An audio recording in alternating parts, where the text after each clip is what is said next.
Bonjour Claire. Bonjour Pascal. Alors, pour te présenter brièvement, mais j'aimerais de fait que tu te présentes plus amplement parce que le sujet nécessite peut-être que tu nous exposes d'où tu parles. Mais je vais déjà dire en tout cas que tu es originaire d'Ukraine, que tu es dans une famille orthodoxe non croyante et, c'est peut-être important également de le souligner, tu es une ancienne carmélite. Et tu as d'ailleurs écrit un livre intitulé La tyrannie du silence, j'étais carmélite et un prêtre m'a violé. C'est un livre qui est paru en janvier 2019 aux éditions Cherche Midi. Alors précisément par rapport à ce livre, Claire, nous avons eu l'occasion de retracer ton parcours de vie lors d'un précédent échange vidéo que nous avions fait. En fait, j'ai vu déjà en janvier 2022. Alors je l'ai dit, tu es originaire d'Ukraine et forcément le conflit actuel te touche de manière tout à fait particulière, ainsi que, et c'est l'objet même de ce débat, ainsi que le chemin de croix qui a été initié par le pape François ce vendredi 15 avril, puisqu'effectivement, à la 13e station, de manière précise, celle qui évoque la mort du Christ, le pape a décidé de faire intervenir deux femmes, une russe et une ukrainienne, qui sont en fait amies dans la vie et qui se sont vues confier le port du crucifix. Alors, avant justement d'aborder ce qui, de fait, a été considéré par certains comme une polémique, peux-tu nous dire en quelques mots justement d'où tu nous parleras, c'est-à-dire quelle est quelque part en quelques mots ta biographie? Je ne vais pas redire ce que tu as déjà dit, je vais juste compléter que j'étais convertie à la foi catholique à l'âge de 15 ans. Très rapidement, j'ai ressenti l'appel à la vie religieuse et très peu de temps ensuite, j'ai ressenti plus précisément que c'était un appel à la vie au Carmel. J'y suis rentrée à l'âge de 24 ans, je crois, ou 23. Et j'ai passé 9 ou 10 ans dans ces eaux-là. C'était une expérience très, très difficile, très décapante, traumatisante, je dirais encore. Il m'arrive encore de rêver que je suis au Carmel, que j'ai envie de partir et que je n'arrive pas à partir et que je reste. Et j'étais sortie du Carmel, pas pour sortir dans la vie civile, comme elles disent, mais pour chercher une vie plus authentique, une vie religieuse. Pas simplement voilà, travailler du matin jusqu'au soir d'arrache-pied et ne pas avoir le moindre soutien spirituel de la part de la communauté, bien au contraire. Et quand je suis sortie, il s'est trouvé que voilà, je me suis retrouvée en France, le pays que je ne connaissais pas, autrement qu'en vivant en clôture. Parce que même l'année que j'ai passée à l'école d'évangélisation, c'était quand même aussi une vie quasi monastique, en quasi autarcie, sauf des petits, euh, des petits espaces de temps où on allait faire l'évangélisation des jeunes. Et donc, je ne savais absolument pas comment survivre dans cette vie. Et en plus, je n'avais même pas le projet ni envie de m'insérer dans la vie civile. Euh, Mon envie et mon projet, c'était de trouver ma place dans l'Église en tant que consacrée. Et à l'époque, je croyais dur comme fer que pour que je sois sauvée et pour que ma vie apporte du bien et apporte le salut au monde, Mhm, il fallait absolument que je sois consacrée officiellement mhm, selon les droits canoniques de l'Église, que je puisse porter l'habit. Il se trouve que dans l'Église, le seul moyen d'être consacré manière ou d'une autre, c'est soit adhérer à un ordre déjà existant, ce qui pour moi n'était plus la question parce que je voyais que au Carmel tel qu'il est dans le monde actuel ne me convient pas, même si la spiritualité du Carmel m'attirait toujours beaucoup.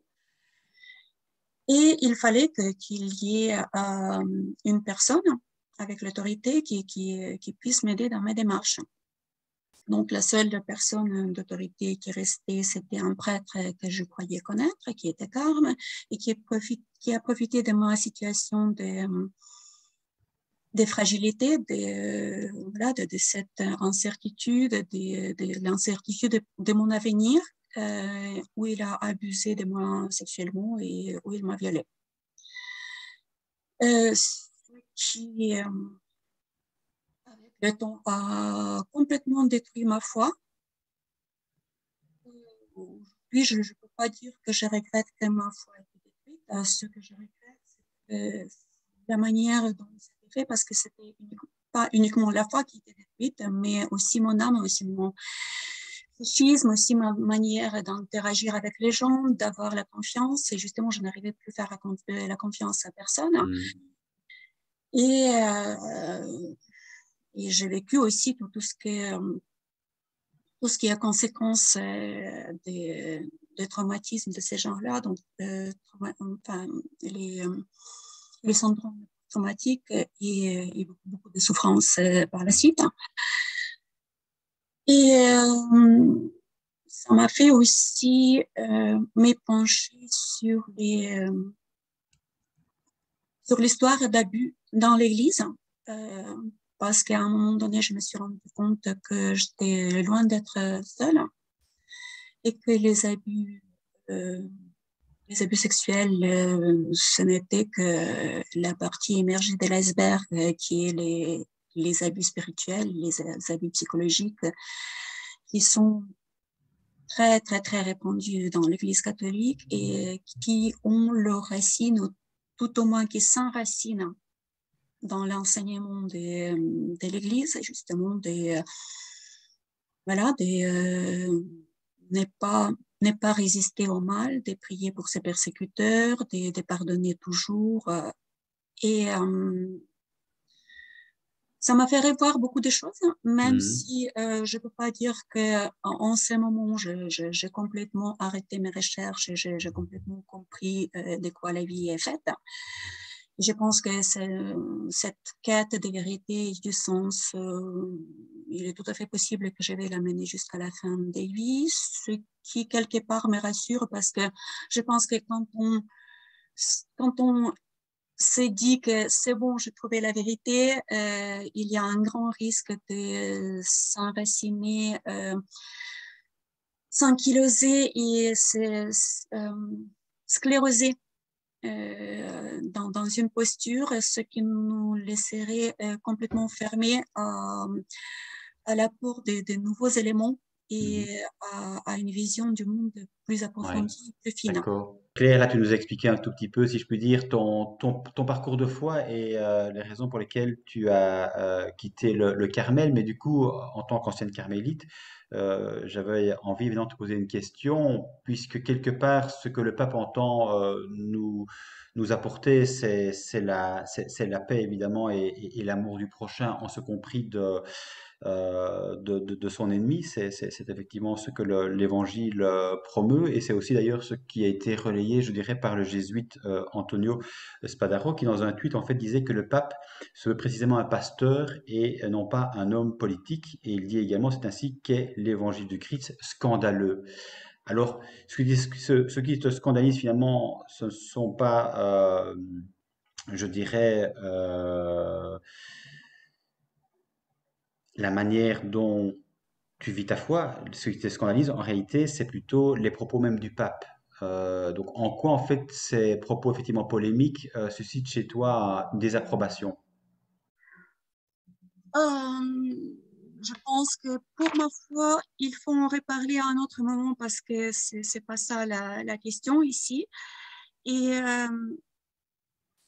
Je risque peut-être d'être scandalisée aussi d'une autre manière, mais tu sais, quand j'étais encore carmélite, il y avait l'attaque sur les tours jumelles de New York et j'étais jusqu'aux oreilles dans la petite Thérèse.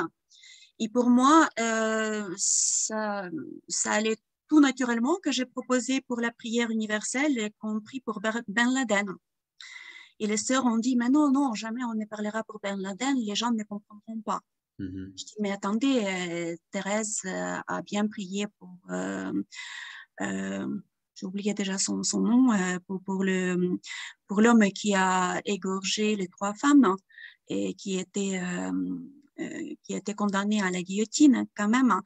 Donc là, autant que Carmélite, autant que les sœurs de Petite Thérèse, nous, on devrait faire pareil.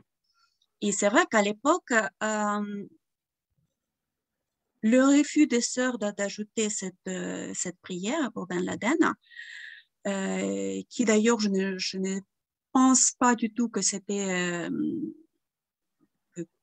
plus motivé par la compassion pour les victimes que par l'appréhension des réactions des fidèles.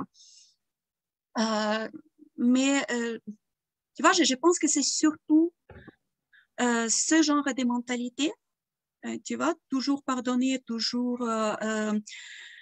se dire, nous, on pourrait faire pareil, ce qui quelque part est vrai.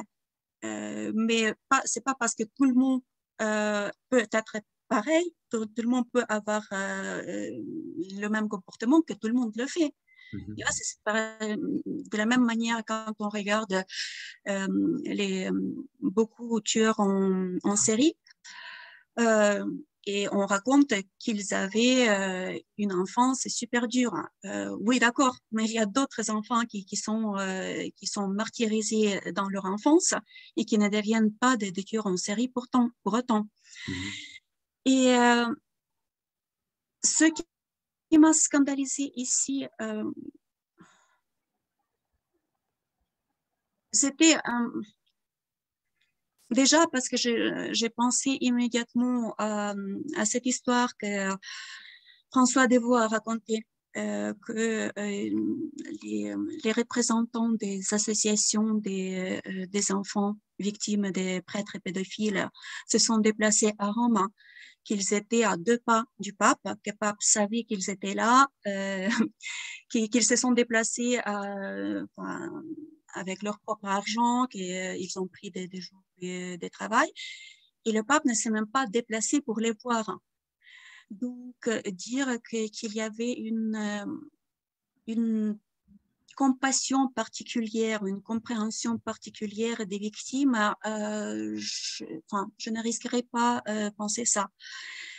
Et là, c'est pareil, quand on pense que, je ne sais pas si jamais tu pourrais lire cette prière, parce que moi, je n'ai pas de force psychologique de lire ce texte que je trouve absolument ignoble et je ferai mon commentaire par la suite. Hein. Oui, oui, effectivement. Mais en fait, il y a eu un premier texte qui était prévu dans le cadre de la méditation donc du 15 avril, et puis de fait, qui faisait allusion évidemment à la guerre en Ukraine, et puis, et de fait, il y a eu ce changement, je dirais, de ton avec des mots beaucoup plus brefs et un silence, parce que notamment le gouvernement ukrainien s'est manifesté, mais également des religieux en Ukraine. Euh, le texte initial en fait disait notamment ceci: la mort tout autour, la vie qui semble perdre sa valeur, tout change en quelques secondes, l'existence, les journées, l'insouciance de la neige d'hiver, aller chercher les enfants à l'école, le travail, les étreintes, les amitiés, tout perd soudainement de sa valeur. Où es-tu, Seigneur? Où te caches-tu? Nous voulons retrouver notre vie d'avant. Pourquoi tout cela? Quelle faute avons-nous commise? Pourquoi nous as-tu abandonnés? Pourquoi as-tu abandonné nos peuples? Pourquoi as-tu brisé nos familles de cette manière? Pourquoi n'avons-nous plus la volonté de rêver et de vivre? Pourquoi nos terres sont-elles devenues aussi ténébreuses que le Golgotha? Les larmes ont cessé, la colère a fait place à la résignation. Nous savons que tu nous aimes, Seigneur, mais nous ne ressentons pas cet amour et cela nous rend fous. Nous nous réveillons le matin et pendant quelques secondes, nous sommes heureux, mais nous nous rappelons tout de suite combien il sera difficile de nous réconcilier. Seigneur, où es-tu? Parle dans le silence de la mort et de la division et apprends-nous à faire la paix, à être frères et sœurs, à reconstruire ce que les bombes auraient voulu détruire. Et donc, effectivement, ce texte a été remplacé par un long temps de silence et finalement ces simples mots. Face à la mort, le silence est plus éloquent que les paroles. Demeurons donc dans un silence priant et que chacun prie dans son cœur pour la paix dans le monde. Et le pape François également a fait suivre cette prière pour la paix dans le monde d'un silence recueilli, je l'ai dit, et a également fait cette prière conclusive. Jésus prend-nous par la main comme un père et permet aux adversaires de se serrer la main pour qu'ils parviennent au pardon réciproque. Et donc c'est peut-être ça qui a choqué, c'est que quelque part, alors qu'on est encore en pleine guerre, Oui, mais c'est pas uniquement ça, parce que déjà, pardon réciproque, l'Ukraine n'a rien fait du mal à la Russie, enfin, sauf erreur de ma part, mais je connais très très bien l'Ukraine étant donné que j'ai vécu quand même dans ce pays moitié de ma vie et que j'ai des connaissances là-bas dans des villes différentes et donc je sais de quoi je parle. Je sais aussi le lavage de cerveau qui ont subi les Ukrainiens, par exemple, et même ma tante qui a genre 50 de plus que moi que j'ai connu quand j'étais enfant, qui s'est mariée en Russie et voilà, qui a été nourrie de la propagande mensongère pendant des années, qui s'est déversée de la télé et qui appelait sa mère pour lui remonter les bretelles en l'appelant la nazie. Donc, je sais, voilà, je sais qu'est-ce qui se passe. J'ai une autre amie dont la sœur habite à Moscou, avec laquelle elle aussi, elle parle et mon amie m'a raconté quel état d'esprit ont les moscovites. Et dire cette enfin, je n'ose pas même dire imbécilité parce que c'est ignoble de dire les fautes réciproques alors qu'il n'y a pas de fautes de la part de l'Ukraine. L'Ukraine n'a jamais encroché sur le territoire russe. Et c'est vraiment cette volonté de mettre sur l'égalité euh, l'agresseur et l'agressé, la plaie et le couteau, et dire que la plaie a autant de responsabilités que le couteau dans l'histoire. Et c'est quelque chose que c'est pas la première fois que j'entends de la part de ceux qui ont le pouvoir dans l'Église, mais c'est la première fois que c'est aussi visible et que c'est aussi ignoble. Par exemple, il y a aussi je me dis, mais c'est vraiment quelqu'un qui ne connaît rien à la vie qui écrit ce genre de stupidités. Le matin où nous nous réveillons, quelques secondes, nous sommes heureux. Moi, quand j'ai passé pratiquement une année, euh, quand je me réveillais, et la première chose que je faisais en me réveillant, j'essuyais mes larmes avant d'ouvrir les yeux. J'avais même pas une demi-seconde ni un quart de seconde de bonheur. Et là, euh, un être inspiré à Vatican peut dire que les personnes qui se réveillent en plein, voilà, qui sont soit dans le souterrain, soit dans les caves, soit dans le métro, qui sont entourés des personnes malades, des personnes qui ont des enfants, des personnes qui sont, voilà, parce que chacun a ses problèmes et ils dorment tout ça, enfin toute la nuit dans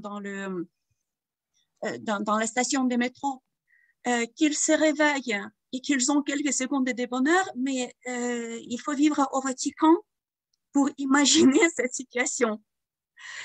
Euh, quel mal avons-nous fait, nous fait quel mal avait fait la mère d'un soldat russe quand le soldat russe l'appelle et lui dit maman, on n'est pas là pour ça, pourquoi on dit, mais on fait du mal, on bombarde les civils, on torture. Et la mère a dit, qu'est-ce que tu me racontes? Tu étais toujours comme ça, il faut bien les combattre, les nazis. Et quand il y a des conversations qui sont anticipées, des conversations téléphoniques entre un soldat russe et sa femme rigole en lui disant, écoute, va violer les meufs ukrainiennes. Il dit, je peux, tu me permets? Elle répond, oui, oui, je te permets, juste ne me le dis pas et utilise le préservatif.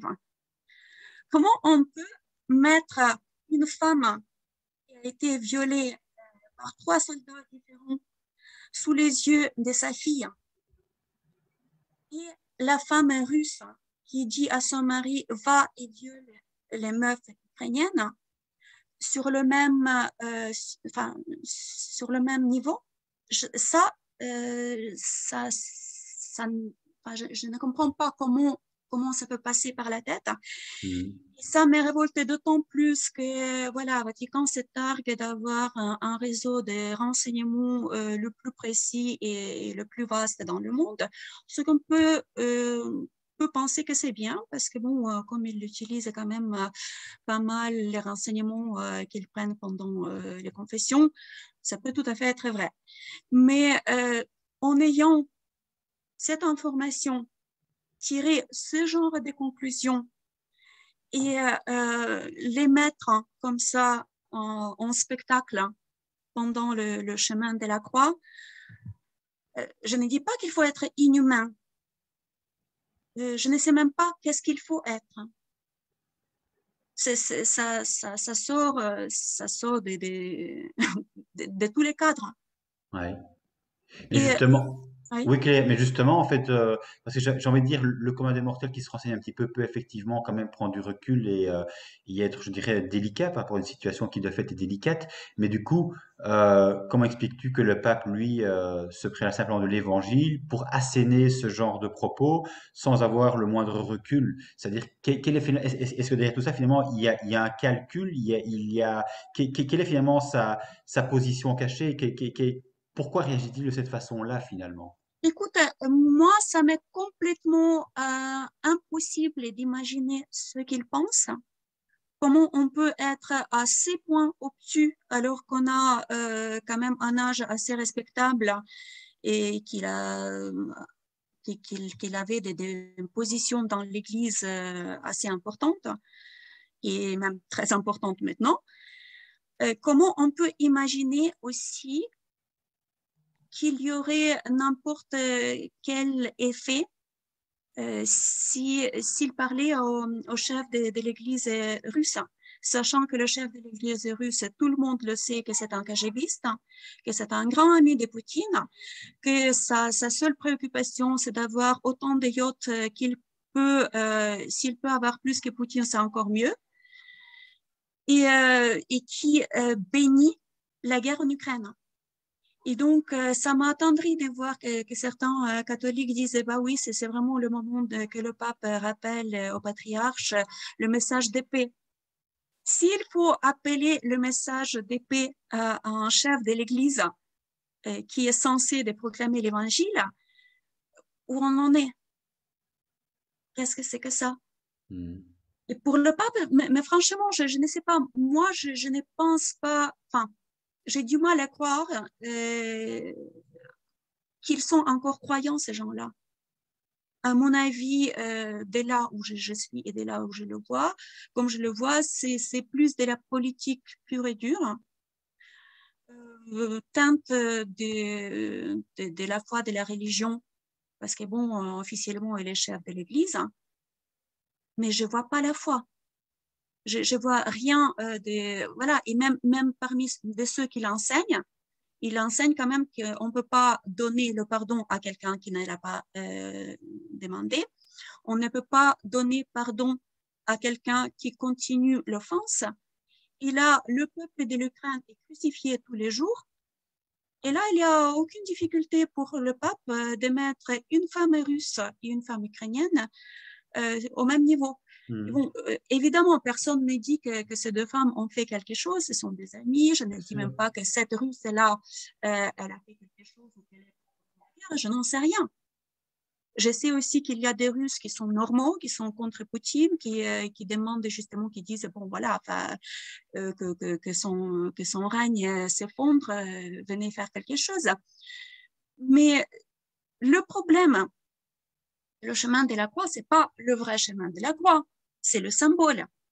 Et donc, si le pape prend ce symbole-là, c'est une volonté politique. Et c'est là quelque chose que, voilà, si j'étais encore croyante, je pense que ça m'aurait beaucoup attristé. Et là, c'est juste ça me choque et ça me détruit. Ouais. Mais en fait, ce que moi je pense, ce que j'entends par rapport aux critiques qui sont formulées, finalement, c'est de se rendre compte qu'on est encore en pleine guerre et que de fait, c'est comme si déjà il fallait se réconcilier, se pardonner, alors qu'en fait, le pardon, évidemment, c'est tout un cheminement et il faut d'abord évidemment que la guerre cesse et qu'à ce moment-là, évidemment, avec le temps nécessaire, on puisse, le cas échéant, se réconcilier. C'est donc le fruit d'un long parcours, je dirais, psychologique, et c'est pas évidemment simplement en assénant une prière en brandissant l'évangile, évidemment, que les choses vont se résoudre.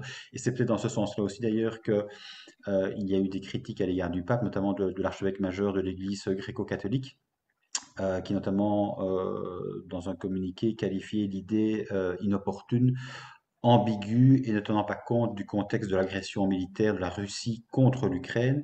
Selon lui, les textes et les gestes de la 13e station de ce chemin de croix sont incohérents et même offensants dans le contexte actuel.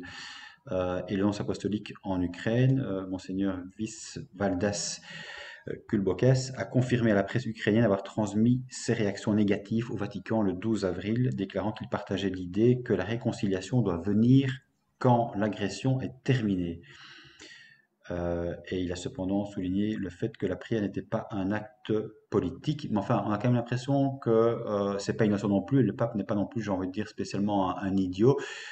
Quand il se dit simplement je suis pasteur, en posant ce geste-là dans ce contexte-là, forcément, c'est un acte politique quand même. Oui. Et après, je me dis, on n'a pas de quoi, enfin, on a de quoi s'indigner, mais on n'a pas de quoi s'étonner.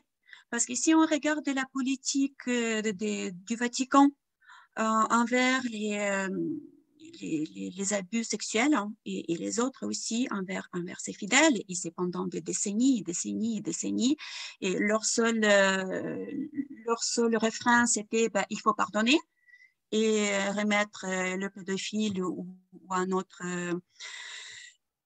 criminel sexuel sur une autre paroisse dans un autre pays. Mais là, c'est la même logique. Hein. Oui. C'est juste plus visible Mm. et c'est juste peut-être plus, plus révoltant parce que là, ce n'est pas uniquement la mort de l'âme qui fait, enfin, que le viol produit, mais c'est aussi la mort du corps, du Oui. corps. Oui. Des corps et de beaucoup et avec beaucoup de cruauté et c'est visible et c'est documenté et contrairement au viol, c'est filmé. C'est Mm. filmé et il y a des images et tout le reste et donc du coup ça impacte davantage hein,